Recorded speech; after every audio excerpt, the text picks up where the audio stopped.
good? What's going on, everyone? And I tell him, hey, my podcast is doing pretty well. We have our 99th subscriber. Right off the bat, boom, 100 subscriber. My advisor, good man. Jumped on it. But, oh yeah, he shout out Parko, you're a good guy, you're a good fella. Thank you for subscribing.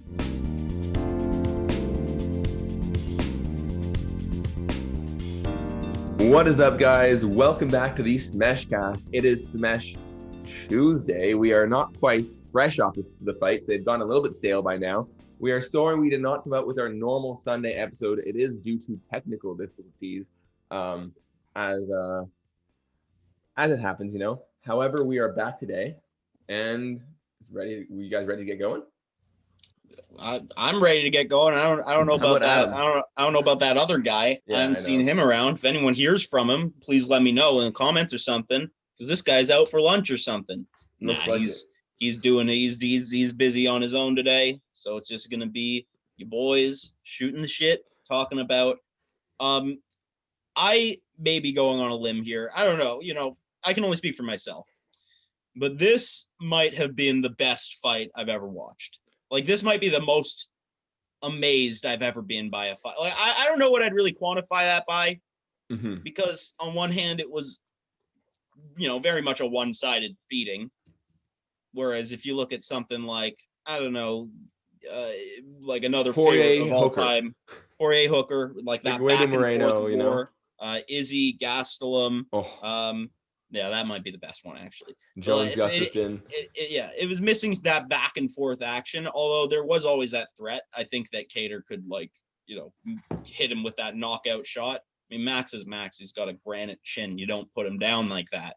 But Kattar was throwing some bombs when he was able to get a few in, and he landed quite a few.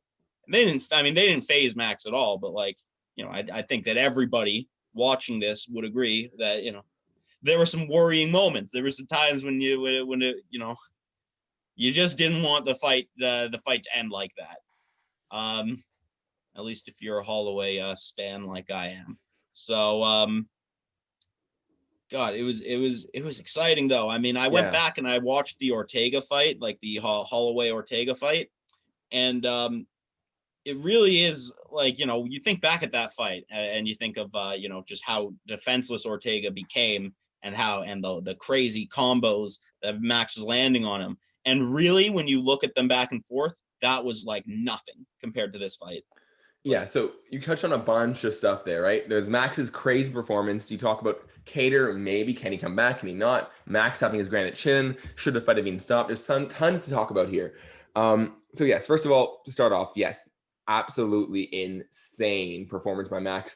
And exactly what you were saying of, is it the best fight I've ever watched? I can't say that personally, just because, as you were saying, it's not a back and forth. When I consider best fight, I like to say the one that was like back and forth. I don't know who's going to win. Oh my God, he was going to win. Oh my God, no, he's going to win. When both guys have a few chances where they're about to finish the fight, you think, and then they don't. That for me is the best fight. But in terms of all-time performances, I don't know if it gets better than this. It's the only thing that is kind of weird is, like, how do I compare a 5-round 700 or 600 significant strike masterpiece that doesn't even make sense to a performance like Deiveson Figueiredo against Joseph Benavidez 2, where he comes in there and he didn't throw 600 significant strikes because he put Benavidez out with 2 of them and then choked him out. Didn't have to.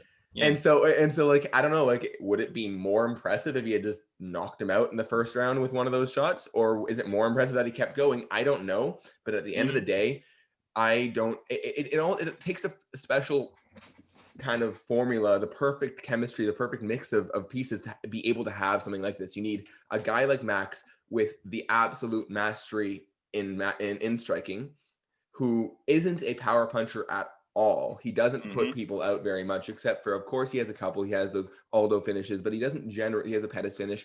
Doesn't generally knock guys out. Yeah, the guy's never been a power puncher. Never claimed to be. A guy who has an endless gas tank in Max, and a guy who will not give up in Kattar. It takes a special 1 in 100 MMA fighters. 1 in 100 MMA fighters would be able to stand for that beating. And for 5 rounds to sustain that and not go down, Whether that's advisable, whether you think that should have happened is a whole other discussion I would like to have, actually. But that was just something else from Max. The body work, the speed, the boxing, the ability to not get touched.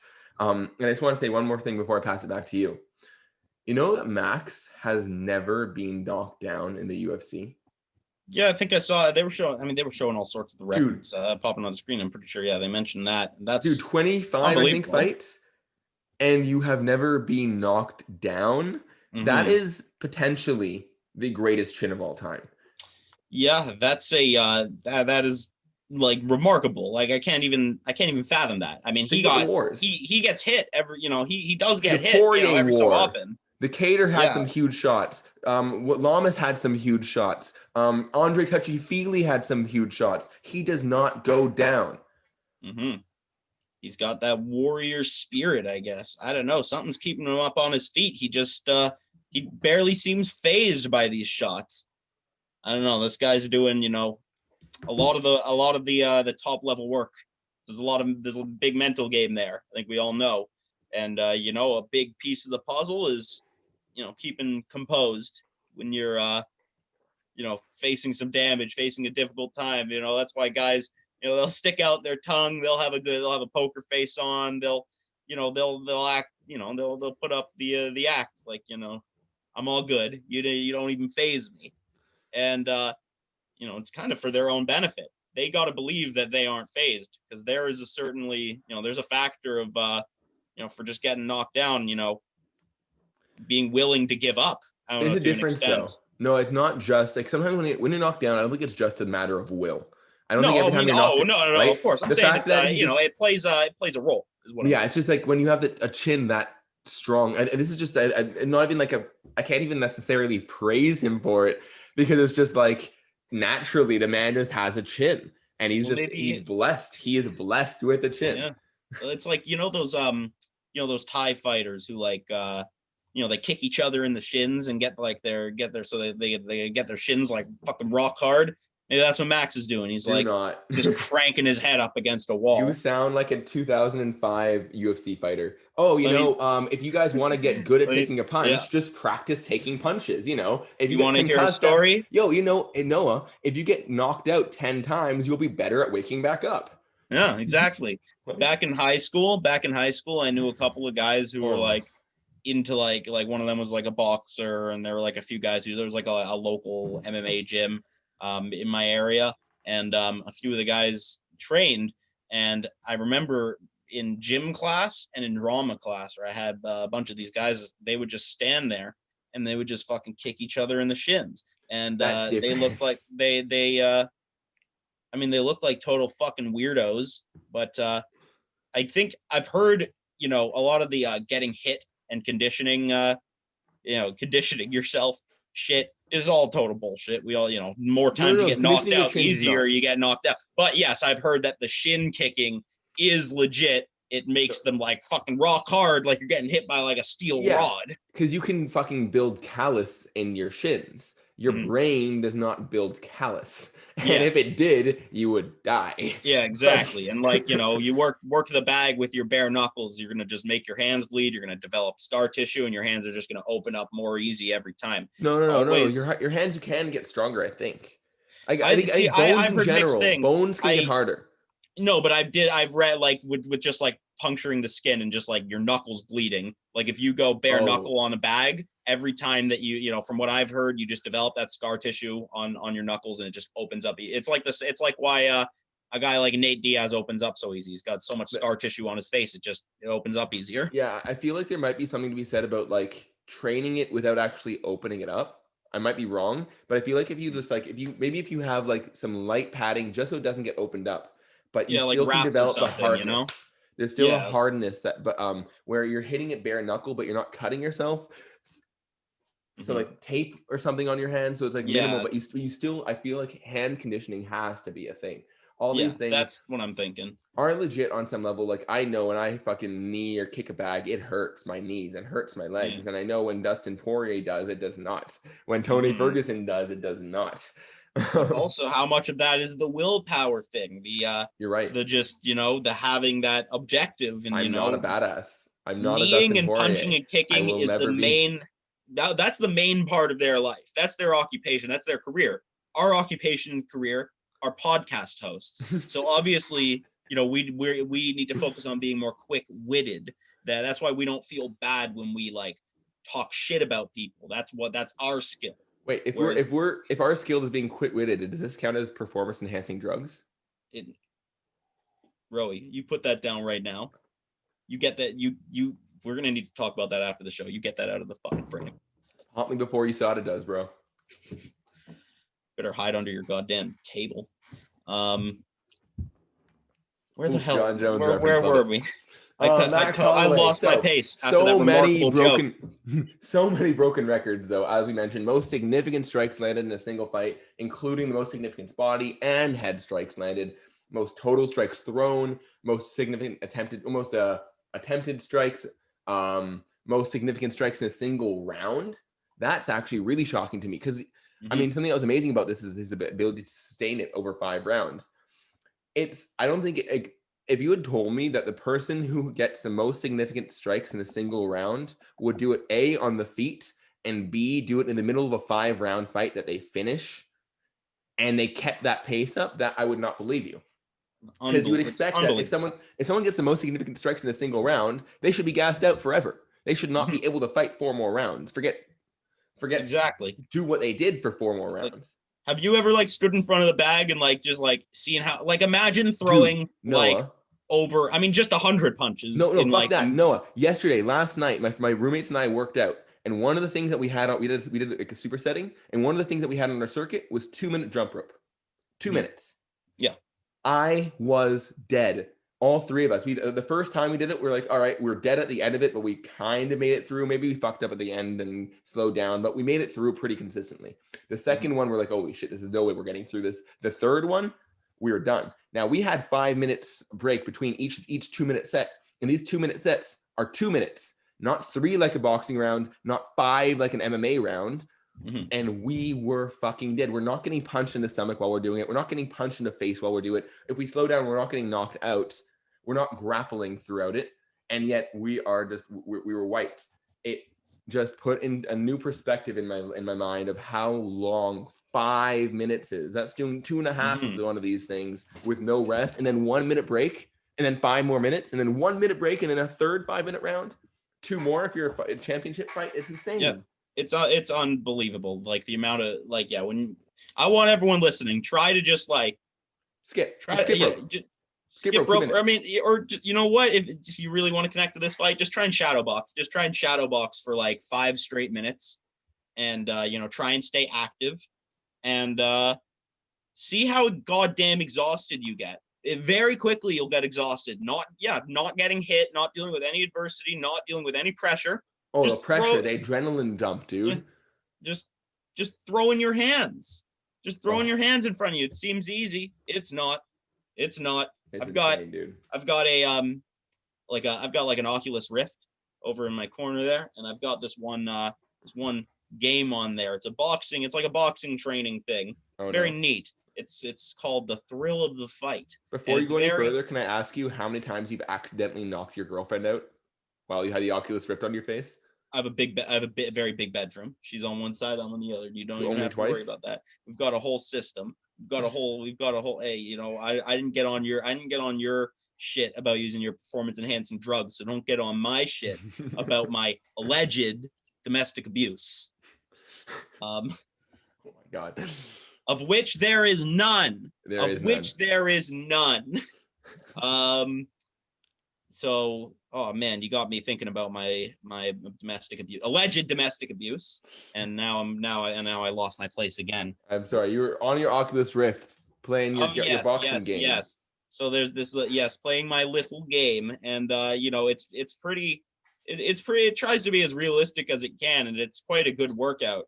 So I know from experience, just standing there with this thing on my head, and all you're doing is shadow boxing, and it's exhausting.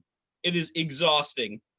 So like I can't even put into words how impressive it is that Max is able to go into ultra instinct. And And he was dodging some of these shots too with just like perfect efficiency, perfect movement. He was in the zone. Ultra instinct, everyone. He couldn't be hit. There was no way for it to happen. How many times did he watch that clip? How many times did he watch that clip of the end of the 5th round where he goes and says, "I'm the best boxer in the UFC"? Dodges while talking and yelling at the fucking commentators, not even looking at the punches being thrown. He's dodging them. How many times did you watch that clip? I watched it at least 15, 20 times. Yeah, I've seen it at like a good 6 or 7. Actually, jokes. I watched it 49 times.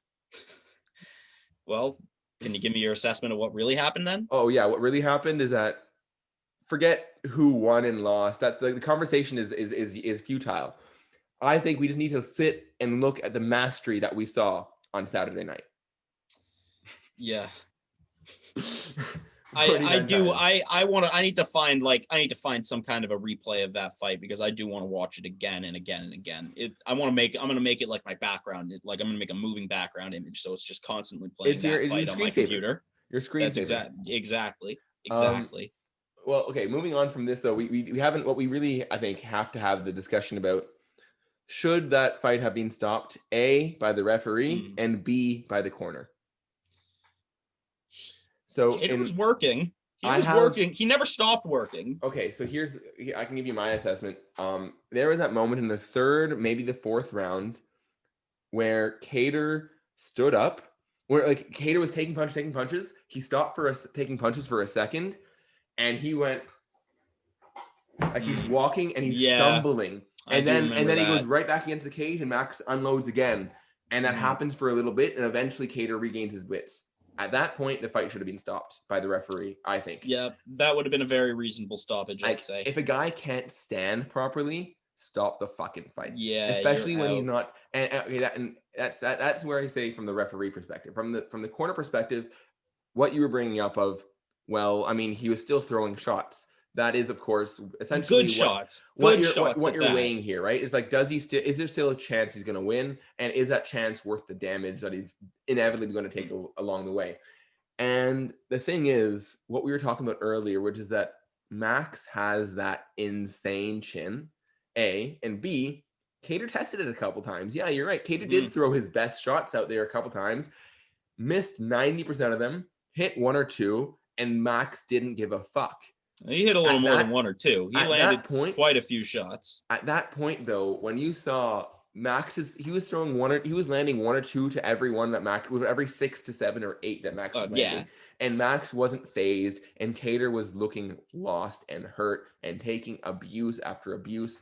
At that point, the corner should have stopped it, in my opinion, when they saw that even though Kattar did throw back, he was usually missing, and even when he hit, it did nothing to Max. Yeah. Why are you letting this guy literally take career-changing, potentially career-ending abuse? Mm-hmm. Even Dana White, after the fight, said that one was scary. Dana White said that. Yeah.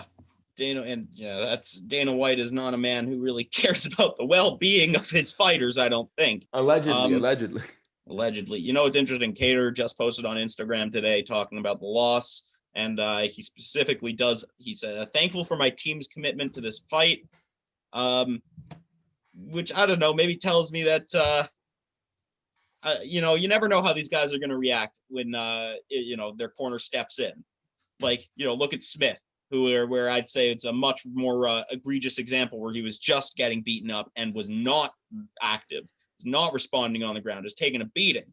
And he was very clear afterwards, like he would have resented his team if they his corner pulled, like, I don't give a fuck, threw in the towel. I'm sorry, I don't care. No, I agree, but I wonder if the corner, how much they're thinking, like, I might get fired if I throw in the towel. Yeah, the thing is though, Noah, in my opinion, your job as a cornerman, yes, give advice, yes, help with technical advice, help with motivational advice, everything you need, support them. But another job of the cornerman, a key job of the cornerman, is to protect the fighter from themselves. I am not surprised that Kattar didn't give up. Mm-hmm. He's a Boston man through and through. He's Massachusetts tough, Boston strong. Now, that is not his corner's job, though. His corner's job is not to say, too bad, I'm going to let you keep on taking this abuse until your career changes and career ends. And their job is to help him through his entire career, not just this fight. And the best move for his career at that point, in my opinion, was to stop the fight. Yeah. Every fight, like, if the fighters were willing to just give up when they knew they were taking career-defining damage, we wouldn't need the corner ability to throw in the towel. We have it because the fighters won't do it themselves. That's the whole point of them being there. Yeah. Well, not the whole point, but a big part of it. The whole point of them having the white towel to throw in. Now, here's the conflict. The most entertaining moments of those fights happen in the championship rounds. All the fun shit talking and yelling, that all happened then. Yeah. And on one hand, fighter safety, don't want him hurt, don't want him to be in a very bad position. Other hand, is I would argue just as compelling. I was entertained. I was highly entertained. And I'm going to continue to be highly entertained. What would happen? Think about it. What happened if a minute later he knocked Kattar out cold, like unconscious, out for a few minutes? How would you have felt about it then, though? I mean, I probably still would have been entertained. I would have been more concerned, but I still ultimately would have been entertained. I mean, listen, it's a weird fine line. Listen, I'm being a little bit facetious. Yes, it's they probably should have threw in the towel. I'm still, it was a hell of a fight and it was fun to watch, and I want to watch it again. Yes. But yeah, realistically, sure, that is what they should have done in order to maintain, the safety of Calvin Kattar. But look, you're I mean, right. It's tough. I mean, I know the brain damage is the brain damage is a very serious thing. Anthony Pettis just said, in an interview this, last week, he was just talking about it. Like the highlighted quote was, "I want to remember my children's names." And there's definitely not, I'm sure that the fighters are not, given enough information about what they're getting. They know what they're getting into. They know brain damage is a part of it, and you might forget some things and lose a little bit of your memory. But I don't think they really expose them enough to the real reality. It probably would persuade a lot of guys not to go in that path. But you're fighting. What do you think the outcome of a fight's going to be, other than But at what point do we stop it? At what point, we have rules for a reason. We have referees to stop it, and we have times when we say, okay, stop the fight. There's a reason we have that, and I agree. It would not have been as entertaining if we didn't go those last two rounds. But at the same time, so yeah, we would have lost part of an entertaining fight. You could make the same argument of how many fights did we lose by nature of Calvin Kattar not being the same guy. We have been entertained as hell by Calvin Kattar. We don't know that yet. We don't know that for a fact. I mean, Ortega came back from a massive, not as massive, but a massive Holloway beating, and he came back as Ortega 2.0, fucking tough as nails, ready to kill. So look, we don't know for a fact. I'm saying for a fact there will be a lasting impact of that fight. For a fact, that is something I'm willing to say. What that lasting impact is, I don't know. That's true of every fight. True. But I do think this is enough. I understand what you're saying.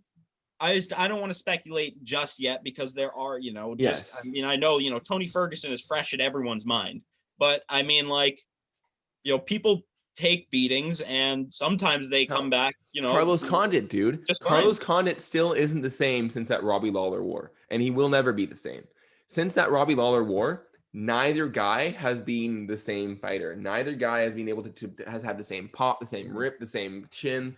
It's changed them both. I'm just saying, let's wait and see before we speculate on the entire, future career trajectory of a fighter.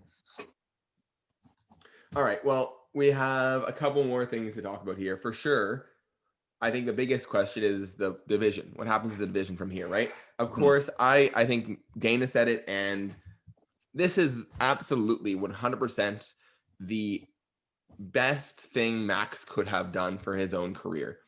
I cannot think of an outcome that would have gotten the fans and Dana and everyone as riled up and excited about a trilogy fight with Volkanovski as this did. Nothing else he could have done would have done this. And even Dana said, he deserves it. This is a thing that we have to do. So what it looks like the plan is for the featherweight division from this point forward, Volkanovski Ortega will be in April. Sorry, in March, end of March 27th and March 26th, I believe, on the same Stipe and Ngannou 2 card. And then Max should get the winner of that. If it's Ortega, no one's even like Max is gonna be like a 4-1 favorite if it's Ortega. Yeah, for sure. If it's Volkanovski, I actually think that Max is going to be the favorite, even though Volkanovski has 2 wins over him. I think when you see this, it will depend. It really depends on how Volk looks against Ortega. But if it's not absolutely dominant, Max is going to be the favorite over Volkanovski, in my opinion. I think the odds are I think it might be like a coin flip. I think it might be extremely even odds. And I think that's first off, that's going to light a fire under Volkanovski. He talked a little shit. No, it's going to be Max minus 140. I don't think it really. That's my guess. Minus 140 for Max. I don't know if they're going to give him the favorite. I don't know. This was a hell of a performance though. So, we'll have to wait and see. Did you see Volkanovski though? I didn't hear it, but you mentioned it. He threw a few shots. So I think he like commented on he made like an Instagram post just like saying like, "Hey, good performance, Max, but you're not throwing that kind of volume against me. You there's no way you're gonna land that many shots on me." And then he posts their stats where obviously Volkanovski's very good at denying that pressure because he's like a fucking immovable object. He's not he's not as threatened by it. He's happy to grit his teeth and, swing himself and kind of slow Max down, not move backwards and all. But actually, sorry, I just want to correct you there. That's absolutely not the case. Volkanovski is one of the most mobile and hard to hit fighters in the UFC. And that's why Max had trouble with him. And then, in fact, I would say that's why Max did so well against Calvin, because he fought 10 rounds straight with a guy who he couldn't touch, or he could, but barely. And then all of a sudden he has a different guy who stands in front of him. That's, I think, why we saw such a big improvement from Max. He couldn't get to Volkanovski. He's so hard to hit. All right. Well, mind you, it has been a lot of time since I've seen those Volkanovski fights, but he's what I'm getting at is he's good at denying that pressure from Holloway. He can, he's able to, kind of nullify that aspect of his game, which is, pretty much the aspect of his game. So, I don't know how the odds are going to look on that one. I feel like it's disrespectful to Volkanovski. I'm getting away from myself. He talked a little shit on Instagram about Max anyways. And I don't think it's a good look personally. Volkanovski, he's in a weird place where I don't think he should embrace the heel because I don't think it's natural. It doesn't seem very natural for him. It doesn't. But you got to do something because people don't like him. People aren't excited about him. It's not that he's not. I don't think people dislike him. They just don't, as he said, like him. I think he just doesn't have as much of a personality that's being promoted as Max has, right? Max also, his personality just oozes off of him. So it is an easy one. But Volkanovski, it seems like just he hasn't been promoted very much, and we don't really know who he is as a person. So it's hard to really have this affinity for him. When we look at some stats, Volkanovski has a 3.3 strikes absorbed per minute versus 6 strikes landed. Okay, so almost twice as many landed as absorbed. Max has 4.5 strikes absorbed compared to 3.3 for Volkanovski, but 7.2 landed compared to the 6 for Volkanovski. Mm-hmm. So Max is just, it seems, much more active in the pocket kind of fighter than Volkanovski. He gets hit more, but he also hits more. They both have very high strikes landed, but Volkanovski gets hit a little bit less. So that just kind of shows you the kind of dynamic they have. One thing I will mention, I find it kind of interesting. Volkanovski is a favorite, but not as much of a favorite as I kind of thought he would be over Brian Ortega. What would you guess the odds would be? What would you put them as? That's a tough one. Ortega's got a lot of energy after that Korean zombie fight. I mean, he's really showed, a whole hell of a lot of improvement. But again, there's just not any excitement for Volkanovski, and that absolutely impacts his odds because, the odds are just about people's perspective, basically, how they think people are going to, so like, I'm not surprised actually that it's very, very close. It's because not very close. So Volkanovski is a minus 175. Mm. So it's like it's he is a clear favorite, but not an overwhelming favorite by any means. He's not even a 2-1. I don't think that's, I don't think it shows enough respect to how good Volkanovski is, because he is phenomenal. He's so underrated. Oh, he's extremely, extremely underrated. I mean, like, he's not like, Jan, I guess, being the, I would say is the weakest link of the champions at the moment. I think he's a much more, dynamic fighter than that. But yeah, he definitely doesn't get his due. It's partially because of, it's part marketing, because obviously the UFC can, they create the narratives. They managed to make a star out of Figueiredo. I mean, they didn't have to do that, and nobody would know his name if they didn't market him. So on the marketing, you know what pissed me off this weekend? In the promotion for this fight, one of the big things the things they had is Max's quote where he said 80% of the world thinks I beat Volkanovski that night. Mm-hmm. That is just shitting all over your champion on ABC. You're now on ABC. Oh yeah, that's and you're going to the whole world, and the UFC is telling the whole world, hey, by the way, that featherweight champion we have doesn't deserve to be featherweight champion. Fraud. That's the problem in my opinion. I hate that, and it really just fuels the fire, especially for the casuals who might not have seen that fight that that Max got robbed, which I really don't think he did. But yeah, that kind of pissed me off. That ground my gears. Right.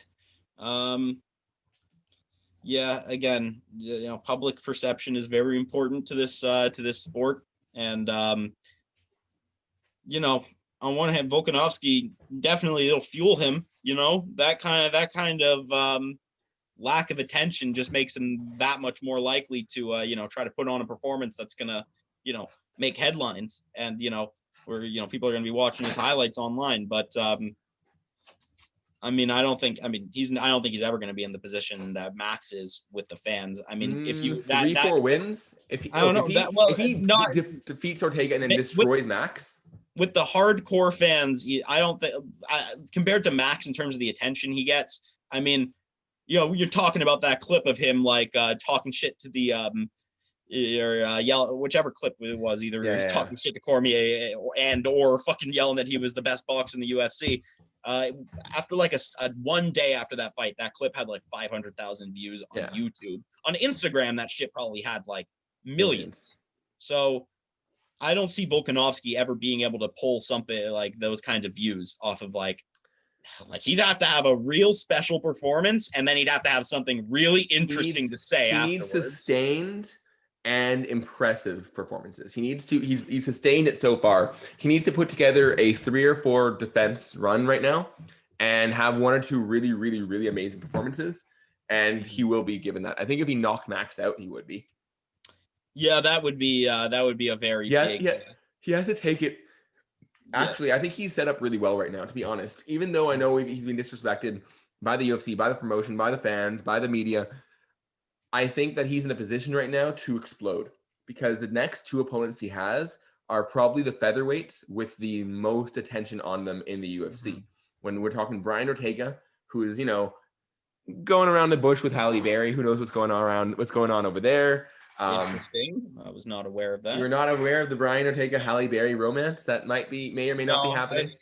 I don't read People magazine, Roie. I don't know these things. It's been in all the MMA interviews for the last 2 years, because he helped train her for one of the movies that she did, and they've been very good, very close ever since. Well, regardless, interesting. Attaboy Brian. He has in general, he has a very big following, and people really like Brian Ortega. Modelo. He had a choice. We all know. And then after that, of course, you have the Max Holloway. So if he can win both those fights and win them convincingly, win them in a way that's not controversial, that doesn't have people calling for a rematch, he can take all that momentum that those guys have, all that fanfare, and absorb it. That's the big if, though. If he can put on that statement of a performance. I mean, he's 0 for 2 with Max right now in terms of convincing the fans first one was. That he's. The first one was clear. It was. I mean, yeah, he clearly won, but it didn't impress the fans enough that it made Holloway fans, just say, "Oh my God, jump ship." He outpointed Holloway. He clearly outpointed Holloway, but he just outpointed him. He didn't beat him up. That's not going to, and that's not the kind of performance you can do. So he's 0 for 2 in terms of having a, general fan kind of, convincing statement. I think that everyone who really, watches, actively knows that he, he's got the style that's going to win him that fight, probably most of the time, depending on what Max is able to, bring in terms of his improved I don't know anymore, dude. Yeah, now there's no telling. It's a 50-50 for me. We'll have to see. We'll have to look at the Ortega fight and see how much Volkanovski's improved. Yeah. He is, a guy who everyone's always talking about how much he improves after all of his performances. I've seen probably a handful of his performances, not too many, but we'll see what happens in the Ortega fight, because Ortega is he's a hell of a challenge. But speaking of that Ortega Holloway, one more so, Dana said that he believes that Holloway should get the fight with Volkanovski. He deserves that rematch. He didn't say that he deserves the champion. He said he deserves Volkanovski. No, you don't think that? Okay, you don't. I see where you're going with this. I think Max is getting it no matter what. Volkanovski, and then maybe, I don't know, who do they? The only people that could take it away from Max would be Yair or Zabit, and they haven't fought in over a year each. They're supposed to fight each other. The winner of that, I don't think, is going to get it over Holloway. I just don't think it's going to happen. I think even if Ortega wins, you think, come on, you think that Max Holloway against Brian Ortega is not going to be given? If anything, both of those fights are very good on paper. I would argue that, I mean, forget what the UFC is going to do, but if we're going to talk about just strictly merit and the way that we would usually look at this kind of situation, the Ortega fight is Ortega winning favors Max more. Generally, in this situation where someone has lost to the champion twice, they're not given a trilogy fight. And so if the champion stays a champion, they don't get that fight, especially not off only one fight between the other two. If someone has a win over the champion and has an argument for the title, they usually get it, because the champion, A, wants that rematch, wants that loss off the record, and B, if you've already beaten the champion, they say, okay, then you deserve to maybe you are the real champion right now. So Ortega, I think if Ortega wins, is actually a stronger argument for Max to get the fight than if Volkanovski, who's already beaten Max twice, wins. However, I do think they're going to give it to Max regardless. Yeah, and I mean, either one of those fights, I mean, those are going to get the fans' attention, because they're both rematches. I was going to say, you just said he deserves. You just said he didn't say he deserves Volkanovski. He didn't say he deserves to fight for the championship. He said he deserves that rematch. That goes both ways. I thought he did say specifically he deserves Volkanovski. He said he deserves that rematch. They're both rematches, my friend. Okay, so there we go. So at the end of the day, it is always Dana being very specific with his language. At the end of the day, it means that Max is going to be fighting both those guys immediately after at the same time. Oh my God, I didn't even think about that. That's the rematch he deserves, my friend. 3. We got Fight Circus 3. Oh my God. Bro, Max Holloway, you know what the sad part is? All the smallest champions against all the biggest champions. Or Stipe versus like Figueiredo, 5 or 6, rank 25 through 20. Actually, straight up. All right, straight up. Figueiredo and Figueiredo, Jan, and Max against Francis Ngannou. Who wins? Those 3 at once against Francis Ngannou. I think that any situation where you have 3 highly skilled people motivated to beat you up, you're gonna lose no matter what. But one touch from Francis. Actually, no. Max Holloway could take a Max and Bob Sapp. No. Max Holloway could take a Francis Ngannou punch easily. He has that iron chin. Now, Figueiredo, I don't know about Jan, but Max could take Francis in punches easily. He can just laugh in his face while taking those punches, and then unload with a 20-punch combination to the body. I think Francis would really struggle to hit those guys. He actually would.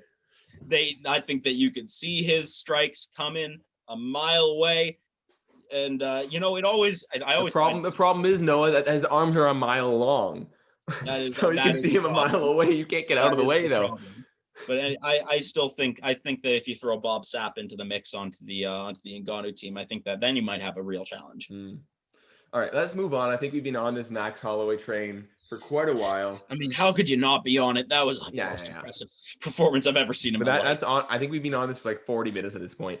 Yeah. Co-main event: Carlos Condit against Matt Brown, a fight that had been booked twice in the past and never quite happened. Finally happened, and Condit looked really, really good. Matt Brown had that first round controlled, but in my opinion, Condit actually won that first round. The judges gave it to him. Thank you. Look, Brown was lying on top of him, and Condit was attacking on the bottom. Yeah, Condit was threatening submissions. Condit was doing something. Matt was just had position and no attacks at all. I gave it to Condit.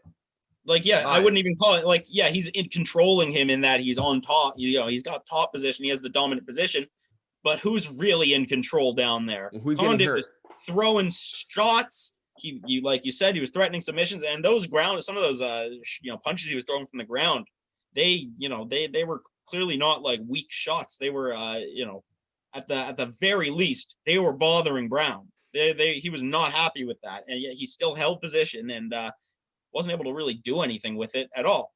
So yeah, I absolutely gave round one to Condit. He beat him up that round, regardless of whether he was on the bottom, on top, standing up. He beat him up. It's plain and simple. Yeah, I know that you're a chump for those wrestling scrambles. So you must have had a great night, because they had some really cool stuff going on. The term is simp. Simp. Okay, you're a simp for those wrestling scrambles. Sucker for mediocre wrestling. Yes, exactly. I mean, Carlos Condit with that awesome. It was like a Muay Thai style takedown, right? That Muay Thai style leg sweep trip in the second round was beautiful. That thing was cool. That was great. Had a dope sweep earlier where Condit took him down, and then Matt Brown changed and rolled over and changed position on him. That was beautiful. Every time, very good wrestling. There were a bunch of times where they had some scrambles, or Matt Brown would try to sweep him, or something would happen, and Condit would grab that ankle. That's all he had to do. Just grab the ankle, pull it out, and he was right back on his ass. It was beautiful. fucking ankle picked him, bro. It was his ass. Tony Ferguson would be proud. So I guess the real question. I just want to take 1 second. Tony Ferguson wrestling a bathtub. Oh God, yeah. What the fuck? We saw that. That's all we've got to say. What the fuck, man? So the question I think that really comes out of this is, where does Condit go from here? Because the truth is, he's 36 or 37, I think, at this point. He's gone through those wars that we've already mentioned this podcast episode, and he looked good. He did, and I'm not taking anything away from him. But he was also fighting another guy who's maybe over the hill. Yeah. And he's not facing ranked opponents, and he's looking good against these guys. He definitely should be in the UFC. No question about it. He's good enough to be a UFC fighter. I just want to be very careful about who I give him. I don't want to give him a top 10 guy quite yet. You can give him maybe a fringe contender, a guy who's not quite top 15, but maybe deserves it. If he gets past him and looks good, then you go into the top 15. I think you incrementally increase his chances, who he fights. I think he should keep fighting if he looks like this good and he likes it. But I don't think we should get too far ahead of him and start throwing a title shot. And by the way, just to quickly mention before you go on, he even said after the fight, who do you want to fight next? He said, whoever the UFC wants. He didn't say, give me a top 15 guy. I'm coming back for that belt. Watch out, Kamaru Usman. No, none of that shit. He's like, all right, whoever the UFC wants me to fight, I just want to keep fighting. And I think that's the right call for a guy in this stage of the career. Yeah, I've got no disagreements with you. I think that he was a very intelligent post-fight interview. I think that he's got a very good assessment of where he's at with his career and what he should be doing and what he can convince people he should be doing. And what he's capable of. Yeah, exactly. I think that he's just, he's happy for a scrap. It's... make some money. Yeah, make a little bit of scrap for scratch, and he'll hopefully still see some more success. I don't know. I wouldn't want to see him up against like a top 15 guy, at least not. They're going to give him a slightly tougher fight next time, and hopefully if it goes well for him, we'll see exactly where he's at, because he's 36, which is. It's kind of pretty old for a fighter, but we've seen older. he has a long But he has history, a long a lot of career. That's the damage. thing. So, yeah, in terms of 36. fighter age, he's like an old man. He's Not a all true 36s are veteran. made equal, right? Exactly. But I don't know, some people just hit their stride at some point, or they break through the wall and they end up going on some next level streak or something. So it's happened before. It's rare, very rare for someone to get that like big career second wind. But honestly, I can't think of anyone more deserving than Carlos Condit to really step up his game and get back in there. That would be I don't need to see him win the belt, but if I eventually in the next like 2 years, if we see him crack into the top 15, that's a top career All of right, all time actually, for me. Noah, no, I've got a thought. Okay. I'm not fully sure how I feel about this, but I want to hear your take. Carlos Condit, next fight, Robbie Lawler. Ooh. Ooh. That's an interesting one. I mean, they have all that history. It's an easy sell, right? As the co-main event, any fight night co-main event, that's easy sell. That's what they would do with it. That makes a lot of sense, actually. I think when you get down to it, I mean, like Lawler is declined, to the point where the top opponents, you just shouldn't be in there with them. And Condit is moving back up to a point where maybe he convince people that he's worthy of the top 15. That makes a hell of a lot of sense. Still ranked? I think about it. Is he still ranked? Lawler? Lawler is ranked 14th, and the only issue with it is that if he beats Lawler, he's now ranked. Yeah, that is a little odd because I would say Lawler, if you're looking performance by performance, if Lawler's 14, Condit ought to be like 13. Here's the Carlos Condit roadmap to the top 5, top 10. Mm-hmm. Robbie Lawler, you beat him, you get ranked 14, maybe ranked 15. Then you face Woodley, who's ranked 6 or 7 right now. Mm-hmm. It's easy. It's a perfect setup. You beat Lawler, then you beat Woodley, and all of a sudden Woodley, who's ranked 6 in that right now, he's a top 6 guy. I think it works. Or you can go after Lawler, you can go like a Damian Maia, another guy who's not going to damage him, but it's still kind of interesting. Another legend of the sport. And I think Damian's looking for a legend to end his career against. I think he would accept a Carlos Condit. That makes more sense to me than Woodley. The thing is, when I look at Lawler and Woodley, based on their I need to see a performance against, especially for Woodley, you need to see a performance against a less skilled competition than his last 3. Woodley's only fought wrestlers.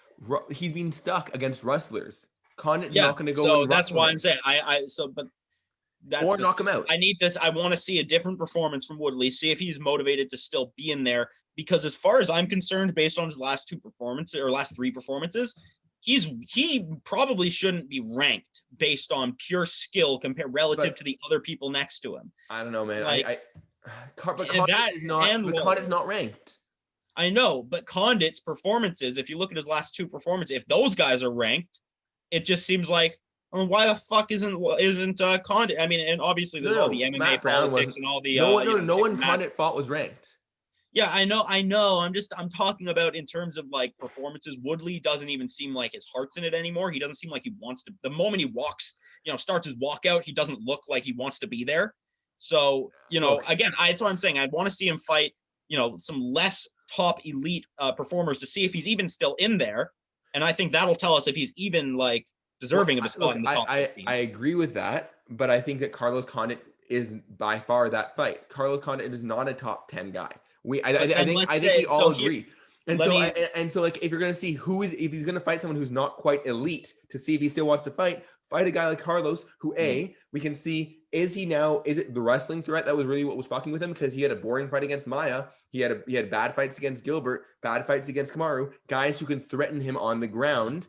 So which Carlos is not going to do to the same degree by any means, and B, a guy who's not going to knock him out either. Carlos Yeah. is going to touch him up. Maybe he's not knocking him out. So this is Woodley's chance to prove himself that he's still something. Because there's Sure, but Roie, here's the problem that I'm seeing here. you're going to give him a young Let's killer let's say instead. let's say Condit wins. Then what? Do you just jump him into fucking the top 6, top 15? I don't think he's good enough for. I don't think any. That's what I'm saying. I don't think either Lawler, Woodley, or Condit are capable of fighting anyone who is like elite Top 5 right now. Top 5, maybe even top 10. I don't know if they're not even, going to even though. top 10. So what if Condit beats Woodley? Like he just jumps into that place on the ranking and then he gets annihilated.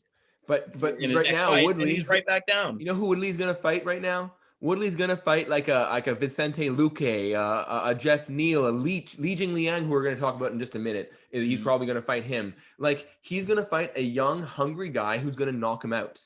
I would much rather him see. Okay, here. How about this? Tyron Woodley against Robbie Lawler. Winner fights Condit. And now we have, and then I mean, that seems reasonable. That right? seems We don't reasonable. have. I still think that I don't like the Condit, idea of it's any a of these killer. guys being in the top 10 and facing like in the next like 2 fights someone truly elite, because I think all of them Which get is why they should absolutely fight each other. destroyed and end their careers. I agree. Yeah, So they have to fight each other. Tyron Woodley they cannot be should. fighting a Li Jingliang if that's what you're saying. Yeah, but I think either way they should all. I mean, like, geez, whoever wins at the end of like that hypothetical tournament, at the very most, should be number 15.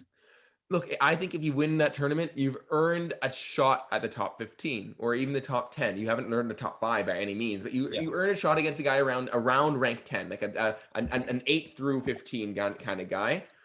Yeah. And I think if you win 2 fights against guys who were former champions, you do earn that shot. I'm not saying you will get top 5. Look at their quality, their last performances. It's just, I don't Carlo know. The more I think about this, the more I think that like welterweight's a little bit of a mess now. I mean, like those guys. No, it's not. No, in terms of like with those 2 veterans in there, I don't think they should be in the rankings. Fine, like, but they when are you look purely at based on history. But fine, but Noah. First of all, you have to remember that these bad performances by Woodley have come against only Kamaru Usman and Gilbert Burns. I know the 2 that's best why. guys in That's the why division. we're going in circles. But, we're going in circles. That's why I say I want to fight. Like I want to see him fight someone else in the top 15 who is below him. I don't want to see Condit do it because I don't want Condit to beat him and then jump into a high position in the top 15 and then instantly just end his career with a horrible fight. Yeah, fine. But when you look at how amazing the welterweight division is with Kamaru, Colby, Gilbert, Leon Edwards, Jorge Masvidal, Wonder Boy, Woodley's still in there. That top 5 is phenomenal. But then we still have, you lost me with Masvidal a little bit. Fine. You lost me, but I'm moving on. But fine. Michael Chiesa, Neil Magny, Vicente Luque, Jeff Neal, The Leech, Bilal Muhammad, Khamzat Chimaev, all these people are top 15. That's craziness. Khamzat Chimaev being in the top 15 is kind of craziness, if you ask me. Kind of just lends. Listen, the whole division isn't fucked, but well, now I can officially say those 3 guys are in fucking weird positions, and We'll see if you're right on March 20th. But let's move on to the next fight because we're really going slowly today. Li Jingliang, the Leech, knocks out Santiago Ponzinibbio in his return after 2+ years outside the octagon. Honestly, I'd never seen Ponzinibbio fight before. I was really excited to see him fight. I've heard amazing things about him, but apparently he had some really rough times in that time off. He had some bad infections. He's had a lot of he had a bone infection. He had jeez. Yeah, he had a what's that thing that a lot of fighters get? He had a staph infection as well. It was really bad. And he had a 7-fight winning streak, and he was a really top contender that was knocking on the title shot door at that point. Mm-hmm. But unfortunately, he had all that time off, and he might not have been quite the same. Li Jingliang is a guy who will knock you out if you give him a chance to, and Santiago gave him a chance to. Mm-hmm. And that was all she wrote. Yep, it was a very powerful knockout. It was remarkable. Santiago 7-fight win streak come to an end after this. I hadn't realized just how successful he was and what kind of a tear he was on. Yeah, that's a big. I mean, no kidding. That was a big underdog victory in that one. It's a good one for our risky bettors out there. But yeah, what else is there to say? It was a phenomenal, powerful knockout that I mean ended a big streak. That's a hell of a statement for the Leech. And you know, I don't know. Who do you think they give him next? Well, he's now ranked, right? So he's now ranked number 13, 12. So I say they're going to give him like a Neil Magny next, maybe, right? Yeah. Sorry, not Neil Magny. Sorry. Oh, that's actually a good question because it's tough. I mean, Jeff Neal's coming off that loss. Vicente Luque. I think a Vicente Luque fight would be good. Or maybe the loser of Magny Chiesa. Yeah. Yeah, so because I don't see him getting I mean maybe Woodley if you really want to. I don't like it for Woodley, but I do like it for the Li Qingliang. It does make sense if I'm being completely honest for the division. It makes sense. I think Woodley gets fucked. That's the kind of fight that I more so want to see than a Woodley Condit, because I want to see someone in the top 15 who's more deserving of that number Lee's 6 spot. Gonna fuck up. I think Lee would fuck up. And that's exactly why he should be ranked higher than Woodley, or why Woodley maybe shouldn't be in that top 10 at all. Yeah, we'll see. We're talking. That's why the top 10s or top 15s are bullshit. Yeah, it has nothing to do with actual, you know, even perceived skill. It's just about history. So Wonder Boy just had the big win over Jeff Neal, and so he's not going to get I don't want to give him another contender right now, a guy outside the top 10. Absolutely not. He should get a guy in the top 5, top 6. Masvidal and Colby are tied up together. Gilbert Burns and Kamaru are tied up together. And so and then Leon has Khamzat. So you really have no one, and I don't see him getting Damian Maia either. You really have no one in the top 7 that you can give him except for Woodley. Or you give him, as we said, Magny, Chiesa, Luque, one of those 3 guys. Maybe the loser of Magny, Chiesa would be a good one. What was I about to say?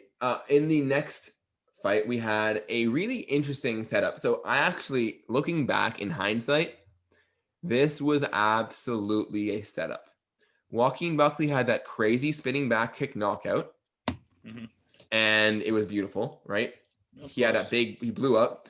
The UFC decided, okay, this is the guy we're going to get behind. They feed him the Australian guy. I forget his name. But that guy did not have a great record. The guy had been knocked out a couple times, and he did exactly what he was supposed to do, and he knocked him out again. And they were trying to keep this record going. Who did they give him? They gave him Alessio Di Chirico for Joaquin Buckley. Now, Di Chirico was coming off a 3-fight losing streak, believe it or not. He had lost to Mahmoud Maradov. I don't even know who that is, in 2019 rather. He lost to Kevin Holland in June 2019. And then last year, he lost to Zach Cummings. So this is the guy who they really were feeding to Buckley to knock out, and then they would just honestly waive this guy. He wouldn't be in the UFC anymore. They were getting ready to get rid of this guy. They feed him to Buckley, and he knocks Buckley out in the first round with a big head kick. And I don't know, I mentioned this to you the other day. Dana White was not happy. They asked him, "Hey, what do you think of that knockout over Buckley?" He says, "Oh, what about it?" Well, I don't know. It was a really good knockout, and it just kind of shows you the craziness of MMA. Yeah, MMA is pretty crazy. Just complete no sell on it. Kind of blew it off there. They really wanted to promote Buckley with another big knockout, and they got fucked. Yep. Well, Dana's not happy, and the world keeps turning. Dana White is, can go fuck himself as far as I'm concerned. So, hey, congrats on beating up his new wonder child, his new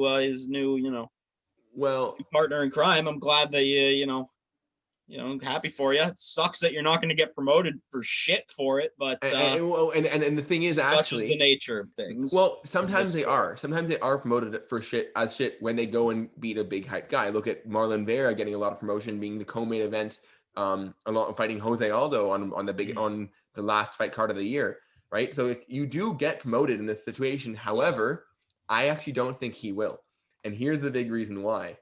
After the fight, Di Chirico was pissed. Apparently, in some of his losses, he hadn't been interviewed when he lost, and he was livid with the commentators. He was livid with John Anik, with the media. He was saying, "Everyone's bullshit. I hate you all. You guys just as if people give a shit enough about him to get to interview him. Maybe the problem is that no one cares about you, so no one wants to interview you. Not that you lost. Oh, and partly because you lost." And you didn't lose against Max Holloway. You lost against Zach Cummings, okay? That was thoroughly uncomfortable. Now, I was cringing very hard during that whole. He was pissed at Dana. Correspondence. He apparently Dana went over to congratulate him or something, and his whole team just glared at him like he's the biggest piece of shit. Like they hated him. I mean, and he's like, "What did I do?" He is, but I feel like their anger is misguided because I mean, Christ, you want to get interviewed after you get knocked out. I don't think we should be going down that road again. He had me knocked out, but regardless, that's really funny. I think. Okay, whatever. Yeah, I mean, listen, you want to get interviewed? I don't know. Fucking sell yourself. I don't know what to tell you. All right, and the last.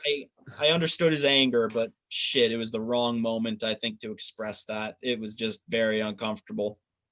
Yeah, and the last fight that we want to talk about today is Punahele Soriano, who is really hyped up for this fight. He's a Hawaiian fighter. That is actually not the last fight I want to talk about. I want to talk about my big gut boys after. Well, boy, friend, you should have put it on the notes. Anyway. Guess what? Yeah, you're probably right. Punahele, big high prospect, great power, very good awareness on the feet as well. Fighting Dusko Todorovic, who is undefeated as well. Both these guys are undefeated. This is something I love about UFC. They don't go and like boxing and say, "Oh, these guys are undefeated. Let's put them against guys who they're going to knock out and build them up like they tried to do with Buckley. Let's put them up against each other. Let the cream rise to the top." And that's what they did, and they got a great fight out of it. Punahele showed how amazing he is. He dominated Dusko, in my opinion, and he finished him in the first round. It was beautiful. Yep, I've got little else to add. Those guys were both very scary walking in there, both very promising with their, remarkable finishing rate. And that was a real, when those kinds of fights get started, it's always a big nail biter. It's either going to be explosive or it's going to be Lewis and Ngannou. I'm always glad when two dangerous people are not scared of each other. All right, let's hear about your gutty boys. Speaking of two dangerous people not scared of each other. Oh, man. Felipe, whatever. Felipe Tafa, that was my prelim, mega fight favorite. Felipe, Justin Tafa. Oh, my God. Those boys they had some phenomenal striking. They were throwing power. They somehow had energy to spare to go to forehead, war, dude. Man. There was a Bull and Matador moment where, one of them charged the other and he stepped out of the way. It was hilarious. DC was going nuts. He's happier than I am to see the Gut Boys carrying on his legacy. And they were just ready to stand there right in the middle and just throw at each other. They went to war. You could tell by the end, based on the respect they had, that was respectively probably each of their most dangerous and fucking heavy fights. So that's the kind of fight that really brings two fellas together. It was very special. They both seem like guys that just love to scrap. Yeah, and I think they just came out of that. Like you think of Justin Tafa, this guy from either Australia, New Zealand, but he works with Mark Hunt. Big Polynesian fella. You imagine a Chai Tuivasa kind of fellow who he fucking throws hands with all out. Is like, yo, man, that was a great scrap. Man. Let's go for a beer. Would you believe that he is of Samoan heritage? Oh, no according way. According to Wikipedia. Shocker. Who would have thunk it? Oh, and apparently he played. We can make a thumbnail right here for. Seems like he played professional rugby or something like that too. Neat. I wonder if he knows Volkanovski. I wonder if he does. I mean, I'm sure they have some sort of connection. Probably. Both Australian former rugby players. New Zealand even. And as we all know, everybody in New Zealand knows each other. I mean, it's only 3 square kilometers, so. Yeah. I saw somebody, I'm going to steal a comment. I give no credit because I don't remember who said it, but someone on Reddit said, or Twitter or wherever said something like Carlos Felipe is just basically, what do you call it? Like Spanish, a Spanish Diaz brother. And, I really like that energy. I like a Spanish Diaz brother with a Spanish mother who cooks them food all day. He's just a big fat Diaz brother, and I like that energy. Okay, let's move on to some news before we wrap it up with some big fights to preview this week. So just quickly going into the news. We'll go into the Khabib thing in a bit because I think it kind of ties into the next week's cards. So let's start off. Weed has actually now been taken off the banned substances list by the UFC. You are still not allowed to compete while under the influence of marijuana. You can't actually fight high, like Nick Diaz. I love that meme. You can always get high, but you'll never be as high as Nick Diaz. Nick Diaz lying down in front of Anderson Silva high. But it is no longer something that they will suspend you for 6 months because you smoked weed a month before a fight, like they did to so many fighters, which is ridiculous. Yep, it's about time. Can you drink coffee before a fight? Like, can you caffeinate? I figure not. Yes and no, depending on how much before. But like in the corner, you can't have coffee. They do test for caffeine levels. You can't have in between round 2 you're not and allowed. 3. You chug a coffee. Or Gatorade. Actually, that's a good fight circus. But every round you have to drink progressively more liquid. Every round you take a shot of vodka. Oh no! Is he stumbling because he's drunk, or is he stumbling because he got knocked out? I can't tell. It's part of the game.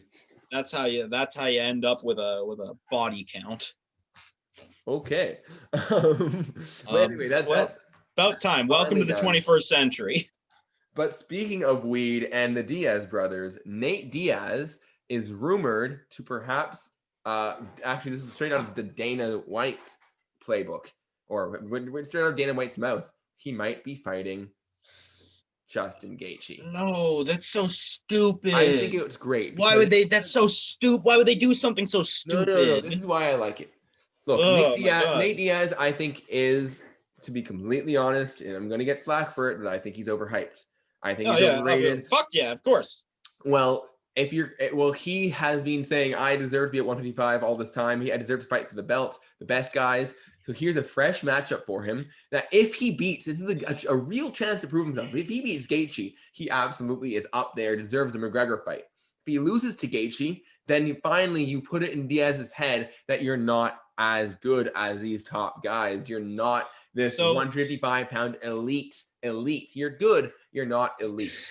So you want to make Nate Diaz fight the most dangerous fight of his life to teach him a lesson in humility. Because he won't fight anyone else. First off, there's no way you can teach Nate Diaz humility. He's not. He doesn't have that. He doesn't have that potential inside of him. He says he won't fight anyone else. He keeps on saying, "Oh, I've already beat Khabib." And I guess he's not going to fight Gaethje.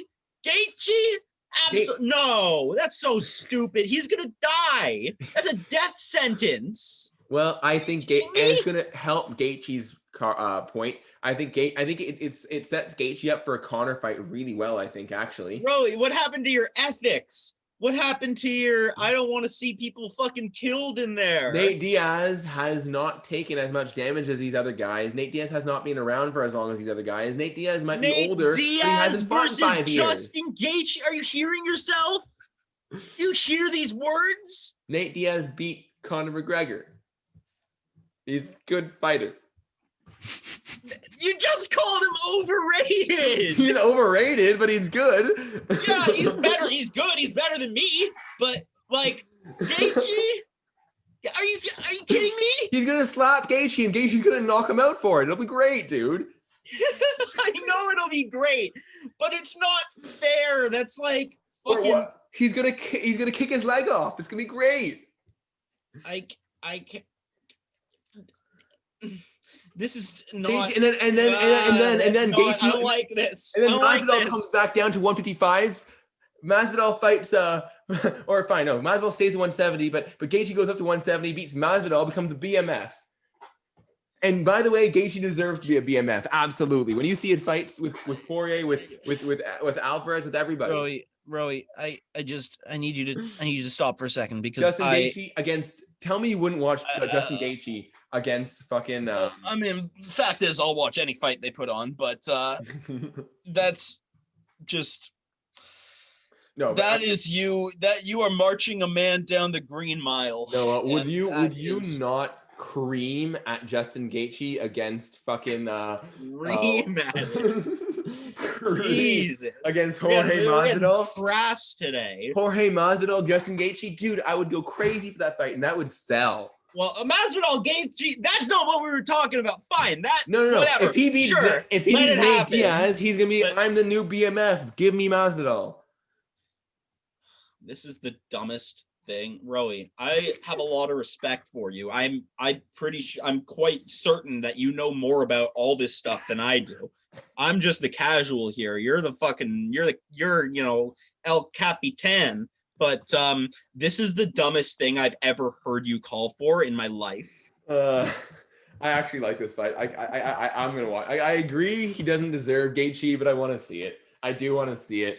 And the question is just what's gonna happen now. I mean, this division is so weird. We have the Conor McGregor Dustin Poirier fight. We have Michael Chandler against Dan Hooker. Those are both amazing fights coming on next week.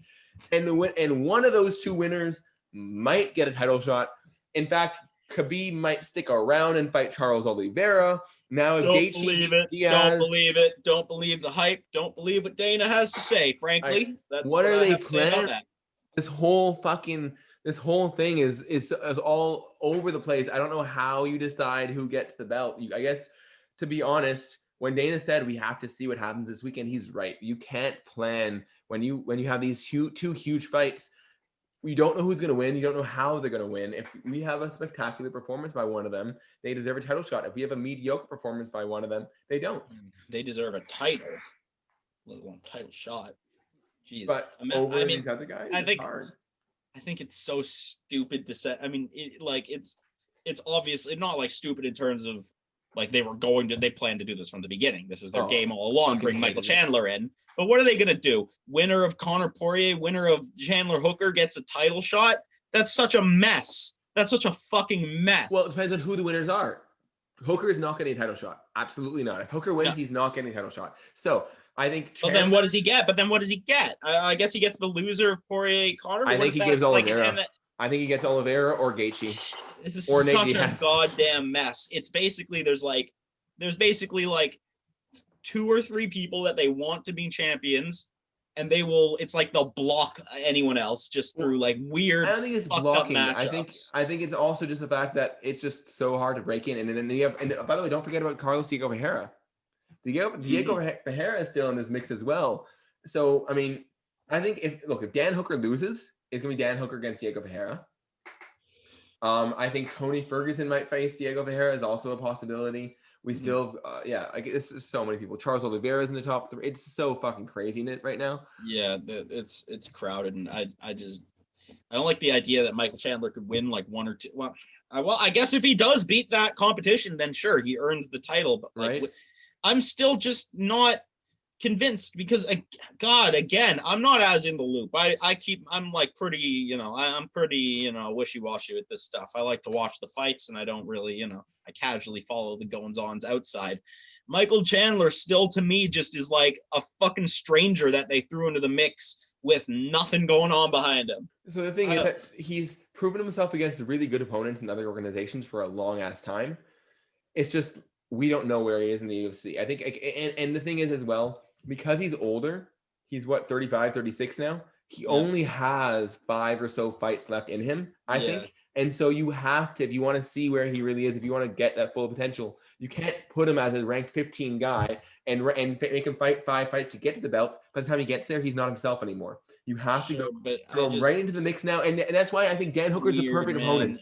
No, Dan Hooker is perfect. It all reeks of big business. Which obviously it's a big business move. I disagree. Bringing Askren in was a big business move. I disagree. The big business move would be to flatten him.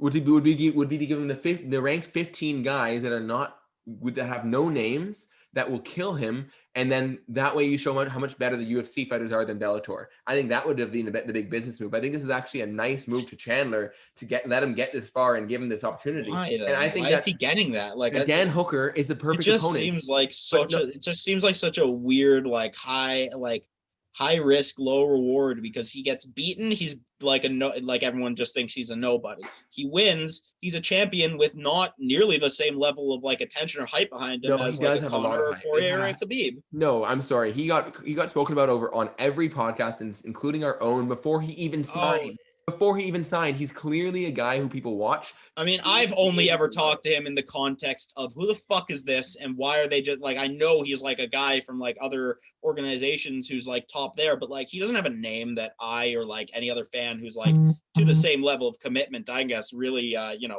knows about and like is interested in. He has a big following. He really does. And I think know he's done the interview circuit, but all of that just to me seems forced. It's like they're setting him up so that he can be in this position that I don't like. So again, if he's earned it, it's like completely behind the scenes to me. Okay, well, yeah, it's been in Bellator. He's earned it. Now, the whole thing though is that what I was trying to say is that Dan Hooker, for that reason, is the perfect opponent. He's a guy who just lost to Porier, so he's not top 3, top 4. However, I think he's still ranked 6. He's beaten the best of the best, or he's been up there with the best of the best. He almost beat Porier. He almost knocked out Porier. So he's a guy who clearly is going to put up a really, really tough, dangerous fight for Chandler. Mm-hmm. But a win over him will not immediately get Chandler a title shot necessarily.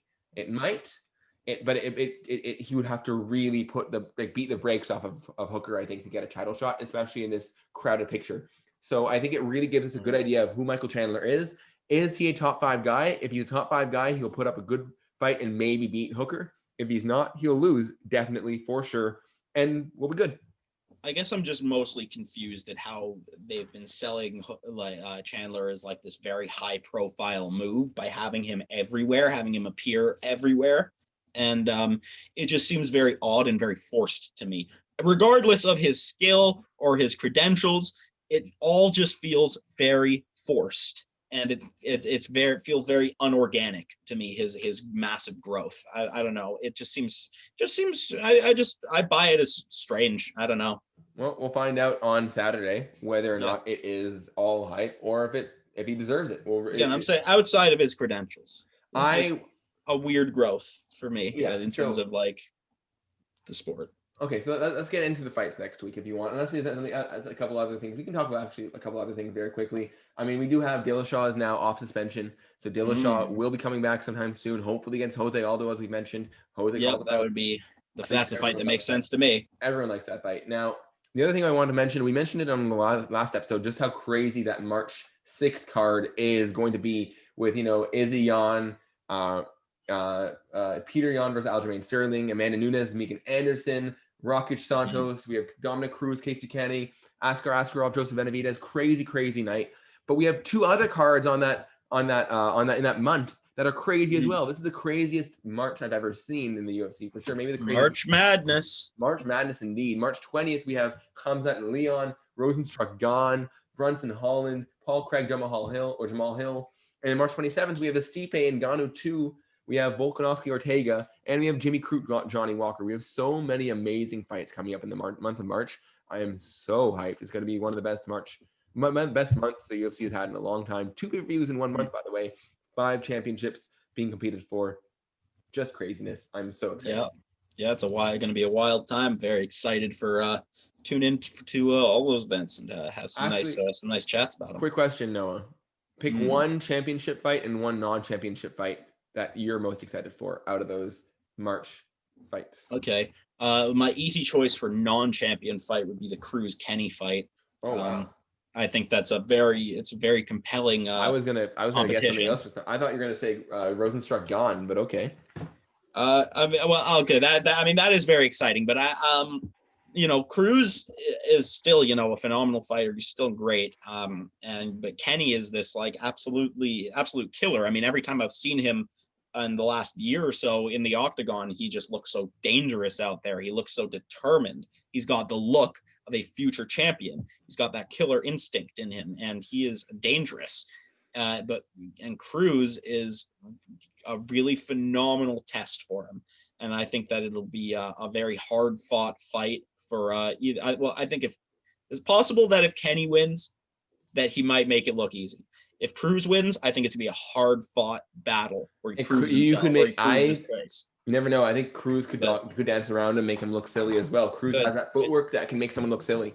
Mm-hmm. But I think it's just such a compelling situation because that Cruz is the lowest profile fight that Cruz has had in a very long time. and he is going to want to go out there in a post Cejudo world and say, here I am. I'm still ready to go. Rocking like good a as hurricane. ever. Exactly. Here I am rocking like a hurricane. And then how about championship fights? Championship fights. Now that is a tough one. That is 5 to choose from. Stacked as hell. I know which one we're least excited for, but that's just because it's the least competitive. Yeah. Megan Anderson, Amanda Nunes, but most excited. Most excited. This is tough. I'm gonna. I think that I'll narrow it down. So I'm less excited for Jan Aljo and Volk Ortega ever so slightly. I'm highly excited for both of them, but it's just ever so slightly. So that leaves us with Stipe Ngannou 2 and Izzy Jan. Izzy Jan is, I think, the most interesting in terms of us having really no clue what's going to happen out there. Whereas Stipe Ngannou, we know, I think, the two possible outcomes. Explosive Ngannou destroys first responder, or fucking Stipe does exactly what he did last time. It's going to be like if Stipe wins, it's going to be the exact same shit that it was last time they fought. If Ngannou wins, it's just going to be a matter of when he gets to Stipe. If he wins, it's going to be an early finish, I think. I know you and Adam have speculated that Stipe's chin is just not where it was anymore. I mean, where it was when he took the biggest shots from Ngannou that first fight, and then immediately after what happened, gets knocked out by DC. Yeah, but also that DC knockout, that I mean, the punches that really get you are the ones that you don't see coming. But and that DC punch that caught him and knocked him out, that short hook, you couldn't see that. Yeah, but coming. He took more shots from DC along the way. I know, but Ngannou is a big, he telegraphs his strikes pretty well. He windmills out there. Oh yeah, my phone charger is telling me to unplug it. So I think that it's going to be a matter of whether Stipe has the chin to withstand like a heavy Ngannou hit, but more than anything, if his boxing skills have held up despite the damage he's taken, that he can or rather even his wrestling skills, whether they have held up despite the damage he's taken, and whether Ngannou's improved enough in that regard as well. Yeah, it's a very three things. I think that Stipe Ngannou 2 is just my most compelling championship. Yeah, so I think there's three things to look at for that fight. It's Ngannou's wrestling defense, and Ngannou's cardio, and Stipe's chin. Stipe's chin can make the other two completely irrelevant, and Ngannou will just knock him out. Now, if he doesn't knock him out right away, can he stay on the feet and then knock him out? A. And B, if he gets taken down, can he last long enough and not get exhausted so that in the third round, when he's back on his feet again, he can still knock out Stipe? That's the real question for that fight. Now, for me, the one I'm most excited for is probably going to be, I think, the one I want to know the result of most, like the one I think is going to be the most hype, exciting, and whatever, is Izzy Jan. I think like coming out of that, you're going to be like, oh my God, he's the greatest, all this thing. Yeah. However, the actual best fight out of these five, in my opinion, is definitely going to be Jan and Aljo. I think Jan versus Aljo is a crazy fight. Both those guys are super competitive. The stylistic matchup to me is just compelling as fuck, because you see a guy who is really one of the best boxers in the UFC in Jan against Aljo, who knows how to take his length and can jab him from the outside. You have a guy in Jan who has some of the best wrestling defense in the UFC, and yet you have Aljo, who's probably the best wrestling in that 135-pound division, and has that crazy submission threat with that Matt Serra BJJ. Or Sarah Longo BJJ. So it's just a really, really interesting stylistic matchup. Both guys in the prime of their career and on their way up. I'm really hyped for that one. In terms of non-title fights, I think it's got to be Khamzat Leon. Because again, I don't know what's going to happen. We don't know who Khamzat is. He could come out of here and be this insane guy who destroys Leon Edwards, and then all of a sudden we're like, what the fuck is this machine? He could be completely shut down. Leon can stamp his name as a guy who deserves that title shot, who's earned his place in the top three, and can get his next title shot. I think that's the most compelling non-title fight for me. Yeah, I think that my hype for that one's just gone down over time as Khamzat's been less active, and as I've had more time to acquaint myself with Leon Edwards and his career and his his dominating position Yeah. in the top 15. I do have to get going Hey, pretty soon, so I want to keep the show going if we can. yep, let's take her home. Sorry about that. We do have 2 cards this week to talk about. We have got one tomorrow. I don't have a ton to talk about tomorrow. Let's just start off with that. We have Michael Chiesa taking on Neil Magny in our main event. And the other fight I'm kind of hyped for is Warley Alves against Mounir Laziz. Laziz has had some amazing performances against knockout artists, specifically Abdul Razak Al Hassan. Stood right in the pocket with him, dodged all his huge bombs, and ended up destroying Al Hassan later on. Oh, you know what? Actually, Really I didn't realize. Laziz. I actually have one that I am excited for now. I hadn't realized he was fighting in this fight. We got Francisco Figueiredo fighting. Oh, okay. There we He's are. in The the brother although of he Davidson is in Figueiredo making his he is in debut. the prelims. He probably will not be on until like 10 a.m., which Yep, is going that's to be a fine. I'll hard be there. sell. I'll be watching. Yeah, you might have to record that one for me. And then we have in our main event, this is actually a really good fight. Honestly, it's a good replacement. It's not a replacement for Leon and Khamzat. It's not at that level, obviously, but it's a really good fight. And Chiesa against Magny. Chiesa's looked incredible since his transition to 170. He now has a win over RDA. And we know RDA is Dana White's measuring stick for everybody. If you beat Right. RDA, you're a competitor. And I right now, I lean Chiesa for sure in this one. Magny's got a great gas tank, can go 5 rounds. He's got great volume, got great length. But Michael Chiesa is big and strong and has just such good wrestling in BJJ. I see this being a Chiesa victory. I strongly lean Chiesa's way. I'd say I would have him as a 2-1, maybe even a -230. All right. He is only in fact, Chiesa is an underdog slightly. Man, this is a fight to bet on, in my opinion. I don't bet on fights, but I would put money on Chiesa on this one. I just feel like Chiesa is going to take this one. Your official position on the betting odds. Tell everyone what to do. I say they're wrong. All right. Was Chiesa the guy that got fucking the old finger in the thumb? The oil check by Diego Sanchez. He withstood Diego Sanchez's greatest move. Yeah. And he lived to tell the tale. So that in itself should tell you something. Oh, another actually the biggest favorite on the card, and you're not going to be shocked once I tell you his name, why he's the biggest favorite on the card.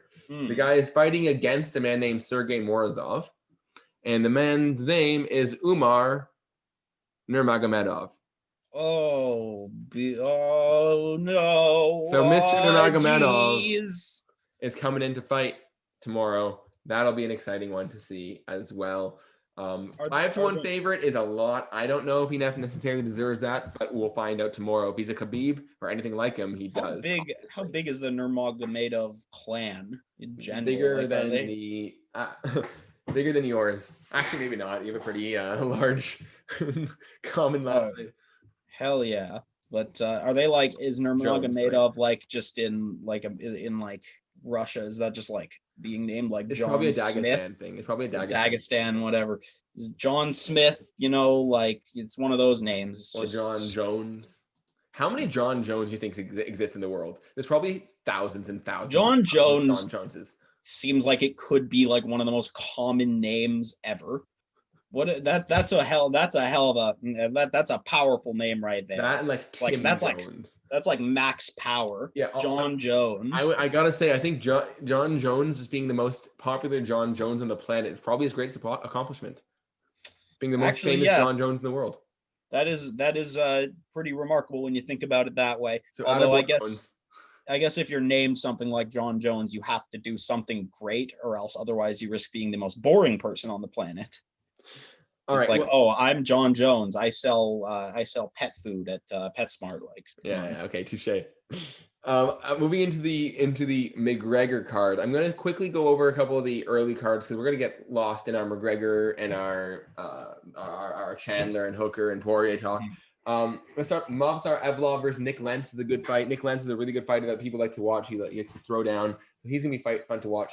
One thing I'm actually really excited for is 2 European guys in Nasrat Hakparast, who's from, I believe, Sweden and Finland. I think he's Finland. think that's Mr. Finland, in fact, taking on Arman Tsarukyan. Now, people don't really know Arman Tsarukyan. He hasn't fought a lot in the UFC, but the only fight I've seen him fight, this was very early on. He fought a early version of Islam Makhachev. All right, now Islam we all know is who Khabib considers his successor essentially. Now they fought on a prelim card maybe 2 years ago. Now it was a win for Islam Makhachev, but Tsarukyan put up a fight that was probably the best wrestling scramble fight I have seen in my life. I have not seen a more exciting, just wrestling back and forth. He was all up there the whole fight with Makhachev. His wrestling is just so fun to watch. He's so fluid. He's so skilled. The scrambling ability is so high. I really, really like this guy, and I'm going to keep an eye on him. This is a classic example of a guy who's not popular. Sorry, a guy who's fighting, who gets popular by fighting a guy who is already popular. And even though he didn't beat him, he very, very much raised his stock. Showed up. Even though he was supposed to be run over by this guy just by surviving. Okay, interesting. So keep an eye on Arman Tsarukyan. Matt Frivola against Otman Azaitar. Otman Azaitar is another great fighter. He's undefeated. He has a lot of knockouts. In fact, his last knockout was covered by the SmeshCast and was our first ever quote viral video. Our first video over 100 views was thanks to Otman Azaitar. So thank you to the 100. Shout out to Turkey. Shout out to Turkey. I think that's why we got so many fans. Thanks to your old Turkish roommate who you're shout out to Dennis. Shout out to my boy Dennis, chilling in Turkey, doing his thing. Exactly. All right, now let's go into the real meat and potatoes. Let's start off with the co-main event. We have, as we mentioned already, we spoke about it already, when we don't need to relitigate whether or not Michael Chandler deserves this fight. However, he is getting the fight against Dan Hooker. So how do you see this fight going? Shit, man, I don't know fuck about Michael Chandler. I've already said that. I don't know. Think of him as like an Eddie Alvarez, like a great striking, but mainly like really good wrestling, really good striking, power puncher, but like a wrestling power puncher. Eddie Alvarez or a Tyron Woodley. I'm giving it to Hooker because that's just seems like that makes more sense. Like I would be less surprised by the old fella who had success elsewhere coming in and just getting swamped by like a top guy in the UFC and showing that there's levels to this shit. That just is a much more buyable story for me as a person who doesn't know, like I said, fuck about Michael Chandler. He's really like, you know, maybe I ought to go out and, you know, I've watched like highlight videos and I've seen this or that, but I mean, like I got nothing for the guy, and you know, I hope that he, you know, if he comes out and impresses me, then remarkable, and I'll be coming in here next week, and I'll be all sorts of excited about it, and all happy to eat my words. But I'm gonna say Hooker by pure, you know, the pure fact that he's been in the UFC, he's been fighting the UFC, he's seen success in the UFC, and the UFC is the home to the most elite fighters, I think. So. You know, and so that's my take on the situation. Yeah, so I'm going to agree with you. I lean Dan Hooker for sure. The reason being a combination of things. I think he's definitely going to have learned a ton in the Porier fight. He has one of the best teams in MMA, fighting out of City Kickboxing with Adesanya and Volkanovski and all them. He has by far the length. I think he has potentially one of the best styles to counter Michael Chandler. He has great wrestling defense, but he has length. Chandler is a short guy. Hooker's best weapon, one of his best weapons, is his knees. Knees against a short guy is recipe for a knockout, right? So I just think a lot of what Michael Chandler does is exactly what Dan Hooker does well dealing with. In addition, I think Dan Hooker is a lot younger. He hasn't taken nearly as much damage. And Chandler, look, he's got some great knockouts. He's a former Bellator champion. But knocking out a 36-year-old Benson Henderson is not the same thing as fighting a Dan Hooker in the prime of his career. I don't see Michael Chandler going through what Gaston Poirier did and surviving too. So don't forget about that. Yeah, I just don't see Michael Chandler doing surviving what Poirier did against Hooker and coming back and doing that. I just don't see that happening. I think that Hooker is going to take this one for sure. And I think and I think it's a really good matchup for the UFC because it's going to just show this is how much better the UFC is than Bellator. Their champion or their former champion just got wiped the floor with their number 6 guy. Yeah. I don't want to be, disrespectful to just on the basis that I don't know these fellas, but I mean, I don't know these fellas. When I'm looking at his record, I know, you got Benson Henderson, you got Eddie Alvarez. But That's you don't watch Bellator, to be fair. Like if I told you the name Vadim Nemkov, would you know who that is? I actually do recognize that name. Okay, but like, no. Well, I mean, who the fuck's what? Bellator is not. I mean, like, most people are not watching Bellator. Most people are not aware of the ins and outs of really any other organization than the UFC. So I'm not going to say that he's not beating like top guys. I don't know how good these guys are, but I mean, at the same time, I don't know, if you were a top guy, wouldn't you be in the UFC? Depends on the money, but yeah, for the most part, they are. Sure. Pitbull is kind of the exception. We want to see how good he is. That'd be interesting, but it's not going to happen. Oh yeah, I've heard about Pitbull. I've heard good things there. But Michael Chandler is, he's getting old. He's a veteran. He's been around. He's been in the game. Yeah, look at that first fight, right, 2009. Noah, what are the Noah odds? The Noah SmeshCast odds on Dan Hooker, Michael Chandler. That's a fucking stupid question for me because, like I said, I don't know what Michael Chandler's bringing to the table. I'm bringing a bunch of hype as far as I know. Right now it's minus 130 Dan Hooker, plus 110 or so, plus 100 for Michael Chandler. So it's very, very close. Hooker is a very slight favorite. I would put him as a bigger favorite than that, but not by much. I would put him as like a minus 150, minus 160. Chandler has a chance here, but I think that, again, Dan Hooker's style is tailor-made for Michael Chandler.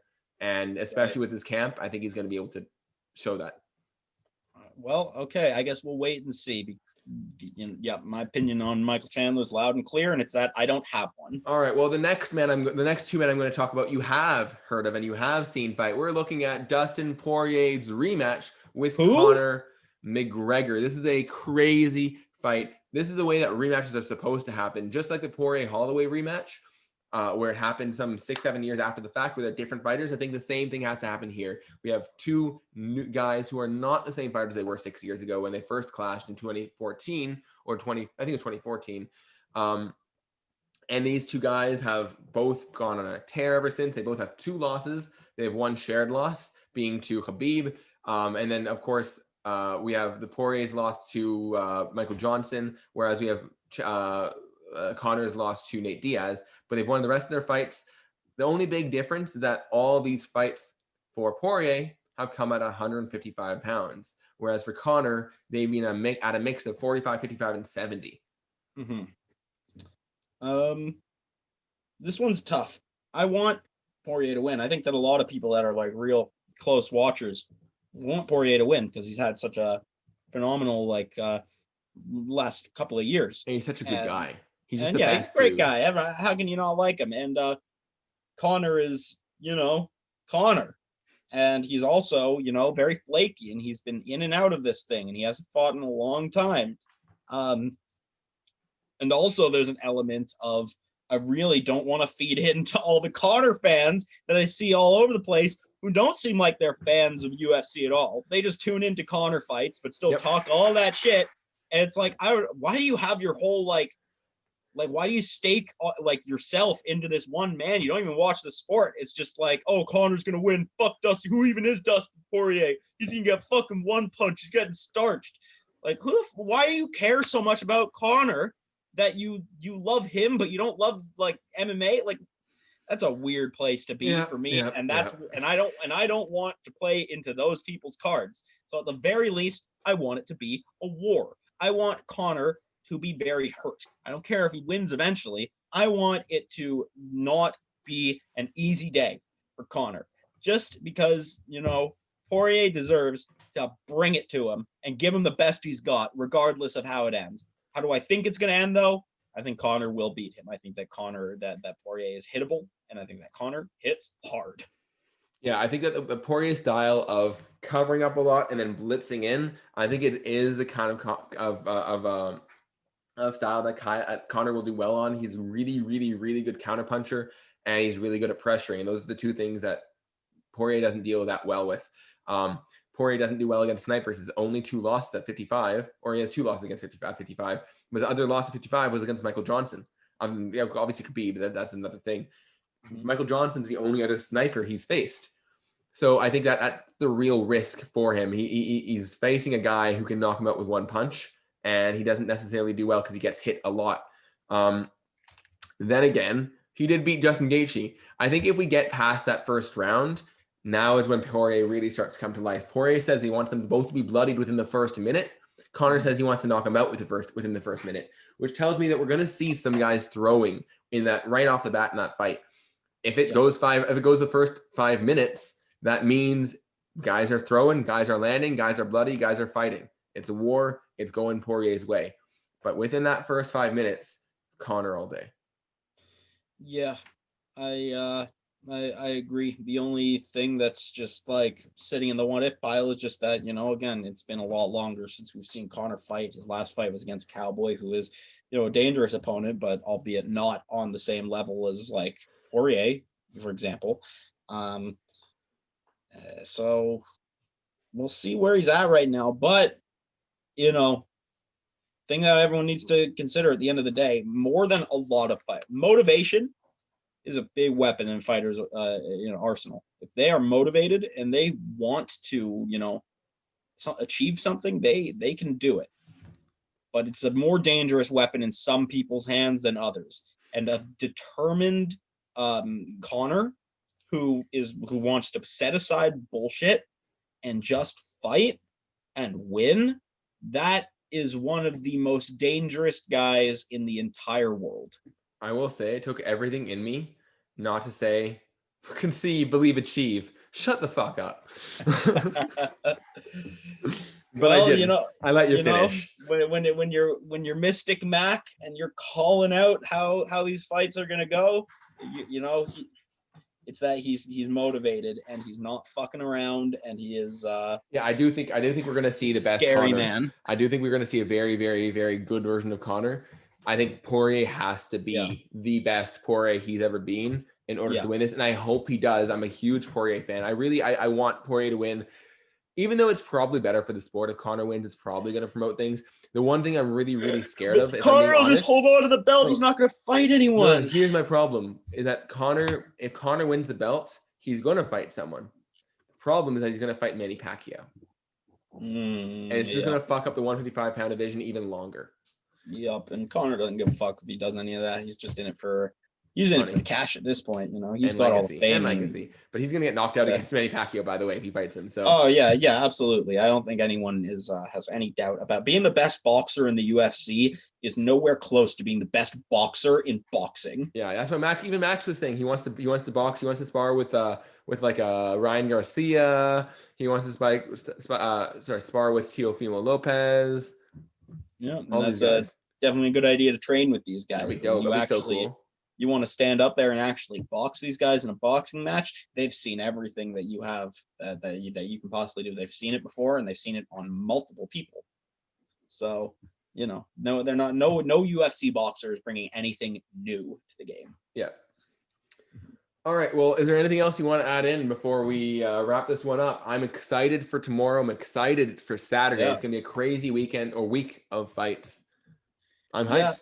I'm glad we've entered into the new year on probably the best possible foot. That last card really left a very good taste in my mouth, and it's based on the kind of hyped up fights that we've got going forward in the next couple of cards. I am excited. So no matter what happens, hey, I'm just a fan. I'm here to be entertained. End of the day, I don't, I try not to make any too strong of an emotional attachment to any of who I want to win or whatever. You entertain me, and that's all I'm in it for. So I'm excited. Yeah, so we will be back as always next Smesh Sunday, hopefully as a trio, and hopefully with Adam with us as well. However, until then, please leave us a like, subscribe to the channel. We have hit 100 subs this week, so thank you to all our loyal subs. I guess this is our 100 subscriber special. Ladies and gents, and everything in between. We respect you, we support you, and we thank you. Yep, and thank you for supporting us. I don't care if you respect me or not. Just watch the program. And if you don't respect us, leave us some good comments, because I won't lie, I have been laughing my ass off at some of them. It is fun. It's very nice to know that anyone, in either direction cares enough. Yeah, People, opinions are like people, assholes. people care, and I'm pleased regardless of the direction. There you go. All right. Well, with that being said, for Noah, for Adam, who's not here today, and I am Roie, we will see you guys next week. Let's go.